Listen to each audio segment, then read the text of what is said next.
जय शिवराय मित्रांनो राज्यात महिला लाभार्थ्यांकरता राबवली जाणारी महत्वाची अशी योजना म्हणजे मुख्यमंत्री माझी लाडकी बहीण योजना। ज्या योजनेचा प्रतीक्षेत असलेला जानेवारी महिन्याचा हप्ता अखेर काल 24 जानेवारी 2025 पासून लाभार्थ्यांच्या खात्यामध्ये वितरित करायला सुरुवात झालेली आहे। आणि मित्रांनो, याचबरोबर या योजनेच्या संदर्भातील आपण पाहिलेले की गेल्या काही दिवसापासून मोठ्या प्रमाणात चर्चांना उधाण आलेले। अपात्र लाभार्थ्यांना बाद करणार, त्यांच्याकडून वसुली करणार, परत त्याच्यावर बरोबर सरकारच्या माध्यमातून स्पष्टीकरण देण्यात आलेले की अशा प्रकारची कुठल्याही प्रकारची वसुली केली जाणार नाही।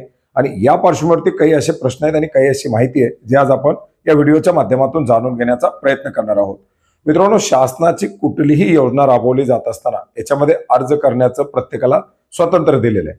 पात्रतेच्या आधारे बरेच सारे लाभार्थी अर्ज करतात, परंतु लाभ घेत असताना जसं आपण पाहिलं एलपीजी सिलेंडरला पूर्वी सबसिडी दिली जात होती, शासनाच्या माध्यमातून आवाहन करण्यात आलं, गिव्ह इट अप करण्यात आलं। बऱ्याच साऱ्या जणांना जे काही रेशन वाटप केलं जात होतं त्याच्यामधून गिव्ह इट अप केलं गेलं।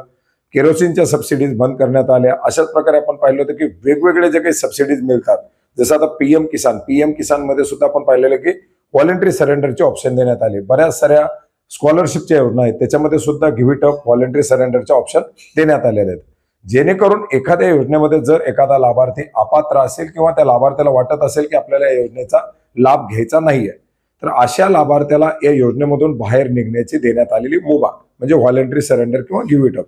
मित्रांनो, अशाच प्रकारे या मुख्यमंत्री माझी लाडकी बहीण योजनेमध्ये सुद्धा मोठ्या प्रमाणात महिला लाभार्थ्यांच्या माध्यमातून अर्ज भरण्यात आले आणि काही अर्ज नंतर लक्षात आलं की हे अटी शर्ती पात्रतेच्या बाहेरचे आहेत, हे अद्याप बाद करण्यात आलेले नाही, परंतु या योजनेच्या अंतर्गत आपण लाभ नाही घ्यायला पाहिजे।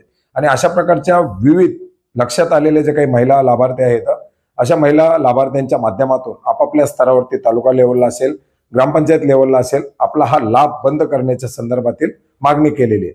आणि महिला व बालविकास मंत्र्यांच्या माध्यमातून अधिकृतपणे हे जे काही आता या योजनेतून बाहेर निघण्यासाठीचे अर्ज आहेत त्याची संख्या जवळजवळ 4000 पेक्षा जास्त सांगण्यात आलेली आहे, परंतु ही संख्या काही लाखामध्ये सुद्धा असू शकते। मग एखादी तक्रार येऊन तो लाभ बंद करून त्याच्यावरती काही कायदेशीर कारवाई होण्यापेक्षा जर एखादे लाभार्थी याच्यामध्ये जर अपात्र असेल किंवा एखादा लाभार्थी पात्र असून सुद्धा त्या लाभार्थ्याला या योजनेच्या अंतर्गत लाभ घ्यायचा नसेल, तर असा लाभार्थी बाहेर निघण्यासाठी लवकरच पोर्टलवरती गिव्ह इट अपची अर्थात व्हॉलंटरी सरेंडरचे ऑप्शन दिले जाणार आहे। अद्याप शासनाच्या माध्यमातून अशी कुठलीही पावलं उचलण्यात आलेली नाहीत। ज्या महिला लाभार्थ्यांचे या योजनेमधून बाहेर निघण्यासाठी जे अर्ज येत आहेत ते अर्ज कलेक्ट केले जात आहेत, त्याच्यावरती पुढे कशा प्रकारे कारवाई करायची हे त्या ठिकाणी पाहिलं जात आहे। आणि कुठल्याही प्रकारची वसुली न करता या महिला लाभार्थ्यांना याच्यामधून बाहेर निघण्याचा मार्ग मोकळा करून देण्याचा शासन विचार करत आहे। त्याच्यामुळे बऱ्याच मोठ्या प्रमाणात सांगितलं जाते की वसुली केली जाणार हे वगैरे वगैरे, तर अशा प्रकारच्या अद्याप कुठलीही चर्चा नाही।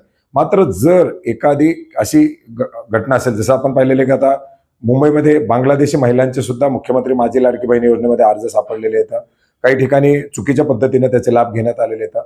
अशा ज्या काही तक्रारी प्राप्त होतील त्या तक्रारीवरती मात्र कायदेशीर कारवाई केली जाऊ शकते आणि लवकरच ज्या महिला लाभार्थ्यांना याच्यामधून बाहेर निघायचे त्यांना बाहेर निघण्याचा मार्ग देखील मोकळा करून दिला जाऊ शकतो, जेणेकरून खरेखुरे जे लाभार्थी असतील ते लाभार्थी योजनेच्या अंतर्गत पात्र होतील आणि येणाऱ्या काळामध्ये त्यांना चांगले लाभ देण्याचा सुद्धा प्रयत्न केला जाऊ शकतो।